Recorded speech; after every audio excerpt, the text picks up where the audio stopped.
अस्सलाम वालेकुम रहमतुल्लाहि वबरकातुहू। अल्हम्दुलिल्लाह, उम्मीद करती हूँ कि आप सभी खैरियत से होंगे। हम लोग देखिए पर्सपेक्टिव के क्लासेस कंटिन्यू करते हैं इंशाल्लाह। इस क्लासेस में देखिए मैं आप लोग से जो भी पर्सपेक्टिव के जो इम्पोर्टेंट टॉपिक्स है उन टॉपिक्स को क्या है क्वेश्चंस के ज़रिए मैं उसको प्रैक्टिस करवाऊँगी। वो क्वेश्चंस के अंदर मेन मेन जो पॉइंट्स रहेंगे, जो मेन मेन टॉपिक्स आएँगे, वो टॉपिक को क्या है क्वेश्चंस ही के ज़रिए डिस्कस करते हुए हम लोग चलेंगे इंशाल्लाह। तो मैं कोशिश करूँगी कि आपके क्या है पर्सपेक्टिव का जिस तरह सीडीपी के पूरे क्लासेस हुए थे उसी तरह से क्या है पर्सपेक्टिव के सिलेबस को भी मैं कंप्लीट कर सकूँ। तो इसके लिए आप लोग का सपोर्ट भी होना बहुत ज़रूरी है। तो उम्मीद करती हूँ कि आप लोग भी मेरा साथ देंगे और इसके क्लासेस को मेरे जो भी वीडियोस रहेंगे पर्सपेक्टिव के ऊपर वो तमाम क्लासेस को क्या है वो तमाम वीडियोस को आप आपके फ्रेंड्स के साथ और टेलीग्राम हो या फिर व्हाट्सएप हो वहाँ पर आप लोग क्या है इसकी लिंक को ज़रूर शेयर करें जिसको क्या है इसकी ज़रूरत है। और अगर क्लासेस आपको अच्छे लग रहे हो फैक्ट ये क्या बोलते हैं पढ़ाने का अंदाज अगर आप लोग को अच्छा समझ में आ रहा फिर अच्छा लग रहा तो आप क्या है वीडियो को लाइक भी कीजिए। इससे क्या है हम लोग की हौसला अफजाई भी होती है और हम लोग क्या है नए नए वीडियोस बनाने का हम लोग का भी दिल बोलता। ठीक है। पर्सपेक्टिव के देखिए ऑलरेडी मैं मतलब वैदिक दौर के मैं 2 वीडियोस बना चुकी हूँ।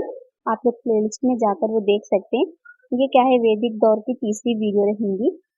इसमें हम लोग करीब-करीब 50 क्वेश्चंस तक हम लोग इसको डिस्कस करेंगे इंशाल्लाह। तो उसी के अंदर से एक सबसे पहले आपके सामने जो क्वेश्चन है वो है वैदिक की इस्तिलाह किससे माखूज़ है और इसका मतलब क्या है? तो ऑप्शन एक है आपका विद यानी जिसका मतलब है जानना और दूसरा है वेदा यानी इल्म, तीसरा है आपका वेदांग और चौथा है आपका इसमें से कोई नहीं। तो देखिए इसका जो सही आंसर है वो है विद यानी जिसका मतलब है जानना। तो देखिए ये जो वैदिक की जो इस्तिलाह है वो विद से माखूज है। विद का मतलब है जानना। तो वेदों के मुताबिक क्या है तालीम ही क्या है निजात का जरिया था ये तो आप लोग को मालूम है। और ये इंसान की क्या है तीसरी आंख है इसको समझी जाती थी। तो इस तरह क्या हुआ वैदिक की इस्तिलाह किससे माखूज है विद से माखूज है जिसका मतलब है जानना। नेक्स्ट क्वेश्चन है आपका ब्राह्मण्स के लिए उपनयन रस्म की उम्र क्या हुआ करती थी? तो ये तो उपनयन रस्म आप लोग को मालूम ही है। मैं लास्ट क्लासेस में इसको एक्सप्लेन भी की थी मैं। तो ये रस्म देखिए ये बहुत अहम मानी जाती थी। जब बच्चा गुरुकुल में किसी बच्चे को दाखिला लेना होता था तालिबे इल्म को तो वो क्या है इस उपनयन रस्म को क्या है करने के बाद ही उन लोग को गुरुकुल में दाखिला दिया जाता था और इस रस्म ही को क्या है मुकद्दस धागे की रस्म भी कही जाती है। ये आप लोग को मालूम भी है। अगर किसी को पता नहीं है तो लास्ट क्लासेस में जाकर आप लोग उसको देख सकते हैं। तो यहाँ पर देखिए इस रस्म को करने के लिए जैसा अलग अलग कैस्ट थे ना भाई कौन सा क्षत्रिय है आपका उन लोग का और क्या है ब्राह्मण्स है। ठीक है। तो अलग अलग वैश्य है। तो इन लोग के लिए क्या है ये जो अलग अलग कैस्ट के लोग हैं इन लोग के लिए क्या है इस रस्म को करने के लिए उम्रें भी अलग अलग होती थी। तो यहाँ पर क्या है ब्राह्मण्स के लिए कौन सी उम्र है किस उम्र में ब्राह्मण्स को क्या है ये रस्म करना जरूरी होता था वो यहाँ पर पूछा जा रहा। तो ऑप्शन एक है आपका 8 से 16 साल, ऑप्शन बी 11 से 22 साल और ऑप्शन तीन है आपका 12 से 24 और चौथा है ऑप्शन आपका कोई नहीं। तो देखिए इसका जो सही आंसर है वो है ऑप्शन एक यानी 8 से 16 साल तक क्या है ब्राह्मणों की उम्र में क्या है इस रस्म को अदा करना होता था या फिर इस रस्म को क्या है करना जरूरी होता था। कम से कम क्या है ब्राह्मण्स को क्या है 8 साल ये रस्म 8 साल की उम्र में ये रस्म करना ज़रूरी था। अगर कोई 8 साल की उम्र में नहीं कर सकते तो ज़्यादा से ज़्यादा क्या है 16 साल तक क्या है 16 साल के अंदर तक ये रस्म ब्राह्मण्स किसी भी हाल क्या है कर लेना ज़रूरी था। इसी तरह से जो क्षत्रिय के लिए कम से कम उसकी उम्र क्या है 11 साल थी और ज़्यादा से ज़्यादा 22 साल। 22 साल के अंदर 11 से 22 साल के अंदर वो लोग भी इस रस्म को करना था। उसी तरह से जो वैश्य है वैशा के लिए कम से कम 12 साल थी उम्र और ज़्यादा से ज़्यादा क्या है 24 साल थी। तो ये लोग को भी क्या है 24 साल के अंदर वैश्य वालों को ये रस्म अदा करना ज़रूरी होता था। नेक्स्ट क्वेश्चन है आपका इस रस्म से ब्रह्मचारी की रूहानी पैदाइश होती है। ऑप्शन एक है आपका दीविजा, ऑप्शन दो है आपका उपनयन, ऑप्शन तीन है आपका परिषद और ऑप्शन चार है आपका उपाग्रहण। तो इसका जो सही आंसर है वो है उपनयन उपनयन रस्म अभी बताई कि वो उपनयन रस्म क्या होती है, यानी गुरुकुल में जाने से पहले बच्चों को ये रस्म करना जरूरी होता था। उपनयन रस्म को क्या है, दूसरा जन्म इसको समझा जाता था, यानी बच्चे की जो फिक्री पैदाइश होती है, फिक्री पैदाइश के बाद इस रस्म को करने के बाद ये समझा जाता था कि बच्चा क्या है, अब पूरी तरह से पाक हो गया। ठीक है ना, मतलब रूहानी तौर पर भी क्या है, बच्चा ये रस्म करने के बाद पाक हो जाता है बोलकर वो लोग का मानना था। इसलिए क्या है, उपनयन जो रस्म है वो ब्रह्मचारी की रूहानी पैदाइश कहलाती थी। नेक्स्ट क्वेश्चन है आपका, लफ्ज उपकर्मा के क्या माने हैं? ऑप्शन 1 बंद होना, ऑप्शन 2 मुराकबा, ऑप्शन 3 खोलना और ऑप्शन 4 है आपका आपका ऊपर के सभी सही। जो देखिए इसका जो सही आंसर है वो है ऑप्शन 3 यानी खोलना।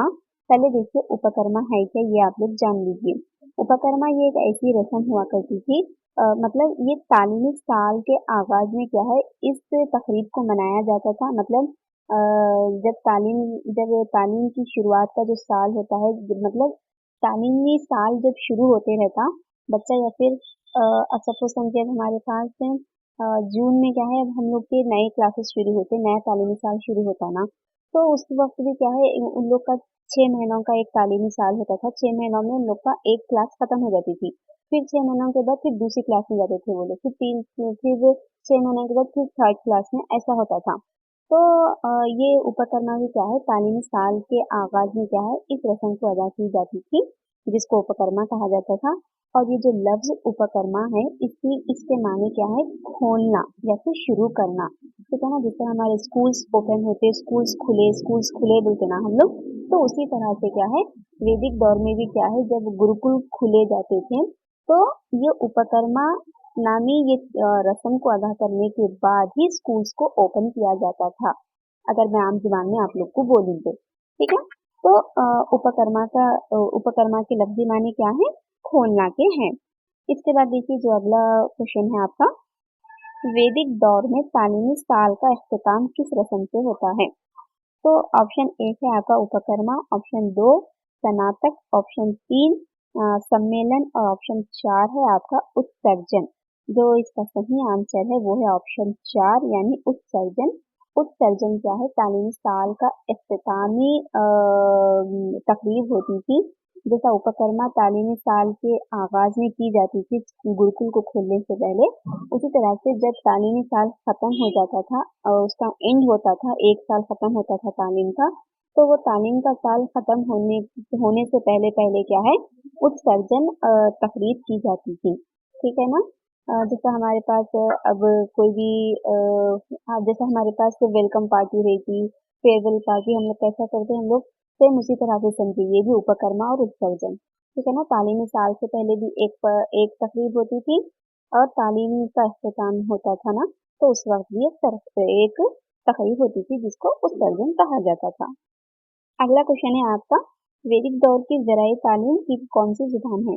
ऑप्शन 1 संस्कृत, ऑप्शन बी या ऑप्शन 2 पाली, ऑप्शन 3 है आपका फारसी और ऑप्शन 4 है अरबी। जिसका सही आंसर है वो है संस्कृत। वैदिक दौर में क्या है, जो तालीम है वो संस्कृत जुबान में दी जाती थी। तालीम के तरीके भी आप लोग को मालूम है, ओरल भी दी जाती थी, यानी जुबानी भी दी जाती थी, कहानियों के जरिए भी दी जाती थी। तो जो इसकी जो तालीम का जो ज़राए तालीम की जो जुबान है असल मेन, वो संस्कृत जुबान थी। पूरी तालीम क्या है संस्कृत में ही होती थी। इसके बाद देखिए जो नेक्स्ट क्वेश्चन है वो है आपका, ब्रह्मचार्य आश्रम के इख्तिताम की ये तकरीब थी। ऑप्शन 1 है उपकर्मा, ऑप्शन 2 है आपका समावर्तना या फिर स्नाना और ऑप्शन 3 है आपका उत्सर्जन और ऑप्शन 4 है आपका विद्यावरता स्नातक। जो देखिए इसका जो सही आंसर है आपका वो है ऑप्शन 2 यानी समावर्तना या फिर स्नाना। ठीक है, तो अब ये समावर्तना स्नाना क्या है बोले तो, ये एक रस्मी तालीम की इख्तिताम और ब्रह्माचार्य के आश्रम के इख्तिताम पर क्या है, इस तकरीब को अंजाम दी जाती थी। मतलब इस रस्म का मतलब ये था कि जब बच्चा गुरुकुल की तालीम खत्म कर डालता, तो गुरुकुल से जब घर जाते रहता, यानी गृहस्थ के अंदर जब दाखिल होते रहता, तो उस गृहस्थ में दाखिल होने से पहले इसको क्या है, इस रस्म को किया जाता था। मतलब गुरुकुल की तालीम जब खत्म हो गई, जब बच्चा घर जा रहा या फिर किसी की गृहस्थी बोलते हैं हम लोग, गृहस्थी घरेलू जिंदगी अगर गुजारने के लिए जा रहा, तो उस वक्त क्या है, ये रस्म अदा की जाती थी। नेक्स्ट क्वेश्चन है आपका, जो ब्रह्मचारी समावर्तन रस्म करता है उसको ये समझा जाता था। ऑप्शन एक, ओशियन ऑफ एजुकेशन। ऑप्शन दो है आपका ओशियन ऑफ लर्निंग। ऑप्शन तीन, विद्या स्नातक यानी इल्म में नहाया हुआ। और ऑप्शन चार है ऑप्शन दो और तीन। तो देखिए जो इसका सही आंसर है वो क्या है आपका ऑप्शन दो और तीन। यानी जो भी बच्चा क्या है गुरुकुल के अख्ताम के बाद जब गुरुकुल की उसकी पूरी तालीम खत्म हो जाती थी, तो वो तालीम के अख्ताम के बाद जब समावर्तना संस्कार या फिर सनाना रस्म अदा करते थे, यानी गृहस्थी में जब शामिल होने से पहले इस रस्म को अंजाम दी जाती, अभी मैं बताई थी, तो वो रस्म जो भी बच्चा अदा कर लेता था, तो उस बच्चे को क्या है अंजाम, जो बच्चा वो रस्म अंजाम देता था, तो वो बच्चे को क्या है विद्या स्नातक समझा जाता था। यानी अगर मैं लफ्जी तौर पर उसको बोलूं, तो ऐसा बच्चा जो ये रस्म को अंजाम दिया, उस बच्चे को क्या है इल्म में नहाया हुआ भी उसको समझते थे। और क्या है ओशन ऑफ लर्निंग भी क्या है इसको समझा जाता था। यानी सीखने के समंदर को पार कर लिए, अबूर कर लिए, बोलने का मतलब। यानी इतना इन बच्चे को आ गया कि वो समंदर को भी पार कर लिया, इतना इल्म उसके अंदर आ गया, इतनी गहराई तक वो बच्चा क्या है तालीम को सीख चुका है। यानी गुरुकुल की तालीम क्या है खत्म हो चुकी, अब वो बच्चा क्या है गृहस्थी में शामिल हो सकता, ऐसा समझिए। ठीक है, तो ओशन ऑफ लर्निंग या फिर इल्म में नहाया हुआ भी क्या है उस बच्चे को समझा जाता था। इसके बाद जो नेक्स्ट क्वेश्चन है, वैदिक दौर में खवातीन की तालीम कहाँ होती थी? ऑप्शन एक चारा का, ऑप्शन दो चाराना, ऑप्शन तीन है आपका परिषद और ऑप्शन चार है आपका घर। तो इसका जो सही आंसर है वो है ऑप्शन चार, यानी खवातीन की तालीम क्या है वैदिक दौर में घर में हुआ करती थी। इसके साथ देखिए खवातीन की तालीम को क्या है उस वक्त भी काफी अहमियत दी गई थी, उन लोग को भी तालीम हासिल करना जरूरी था। तालीम के साथ साथ वो लोग क्या है घर की देखभाल करना भी लोग के लिए जरूरी था। रक्स रक्स मौसीकी इसकी भी तरबियत उन लोग को दी जाती थी। और जिस तरह लड़कों के लिए उपनयन रस्म की जाती थी, सेम उसी तरह से लड़कियों को भी क्या है उपनयन तकरीब उन लोग की भी की जाती थी। लेकिन लड़कियों को क्या है गुरुकुल में जाकर तालीम हासिल करने की इजाजत नहीं थी। जिस तरह से लड़के जाकर गुरुकुल में वहां पर रहकर तालीम हासिल करते थे, लेकिन लड़कियां वहां पर तालीम हासिल नहीं कर सकती थी। उन लोग की तालीम क्या है घर पर ही हुआ करती थी। अगला क्वेश्चन है आपका, हिंदुइज्म में ऋग्वेद को क्या कहा जाता है? ऑप्शन एक बनीनू इंसान का पहला वसीयतनामा यानी टेस्टिमेंट। ऑप्शन दो है आपका बनीनू का आखिरी नामा। ऑप्शन तीन है आपका ऊपर के दोनों सही, यानी ऑप्शन एक और ऑप्शन दो दोनों सही। या फिर ऑप्शन चार है आपका इनमें से कोई नहीं। तो इसका देखिए जो सही आंसर है वो है ऑप्शन एक, यानी बनीनू इंसान का पहला वसीयतनामा। तो ऋग्वेद को क्या है हिंदुइज्म में बनीनू इंसान का पहला वसीयतनामा यानी टेस्टिमेंट कहा जाता है। ये तो हम लोग को पता है कि कदीम चार वेद क्या है बहुत अहम वेद है, चार वेद हैं, जिसके अंदर से जो सबसे कदीम वेद है, कदीम तरीन वेद क्या है ऋग्वेद है। और ऋग्वेद को क्या है दुनिया का कदीम तरीन मजहबी अदब भी इसको माना जाता है। तो हिंदुइज्म में क्या है ऋग्वेद को क्या है बनीनू इंसान का पहला वसीयतनामा भी कहा जाता है। नेक्स्ट क्वेश्चन है, ऋग्वेद में मंडलों की तादाद कितनी है? ऑप्शन एक 7, ऑप्शन दो है आपका 10, ऑप्शन तीन 6 या फिर ऑप्शन चार है आपका 12। तो इसका जो सही आंसर है वो है ऑप्शन दो यानी 10। ऋग्वेद में देखिए 10 मंडल है, मंडलों की तादाद 10 है। मंडल यानी अबवाब कह सकते हैं आप लोग, या फिर सबक कह सकते हैं आप लोग, ठीक है ना, अबवाब। तो ऋग्वेद की किताब में क्या है 10 मंडल है या फिर 10 सबक हैं। और इसी तरह से देखिए 1028 इसके अंदर सूक्त है। और क्या है इस किताब के अंदर जो मंत्र हैं, मंत्रों की तकसीम है, जो मंत्र कितने हैं 10,552, कहीं पर 10,552 लिखा हुआ है और कहीं पर क्या है 10,600 मंत्र इसके अंदर लिखे हुए हैं।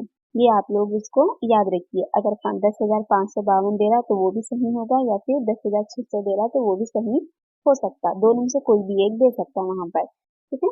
तो और जो ऋग्वेद के जो मंत्रों की तिलावत करते उन लोग को क्या है होत्री कहा जाता है। ये भी मैं आप लोग को लास्ट वीडियो में डिस्कस कर चुकी हूँ। नेक्स्ट क्वेश्चन है आपका, लफ्ज सामन किसका माखूज है? Option 1 Rigveda, option 2 Samaveda, option 3 है यजुर्वेद और ऑप्शन 4 है आपका अथर्ववेद। जो इसका सही आंसर है वो है ऑप्शन 2 यानी सामवेद। जो लफ्ज सामन है वो सामवेद लफ्ज क्या है सामन से माखूज है। इस सामन का मतलब क्या है नगमा है। नगमे को हम सामवेद कह सकते हैं। तो सामवेद को क्या है हिंदुस्तानी शास्त्रीय में क्या है संगीत की बुनियाद माना जाता है, ठीक है ना। हिंदुइज्म में इसको संगीत की बुनियाद माना जाता है। और सामवेद के जो गीत है इसके अंदर जो नगमे हैं ये क्या है कुर्बानी के लिए मखसूस है इसके अंदर। मतलब ये नगमों की किताब बोल सकते हैं हम लोग सामवेद को, ठीक है ना। जिसके अंदर क्या है 1,603 मिसरे है इसके अंदर।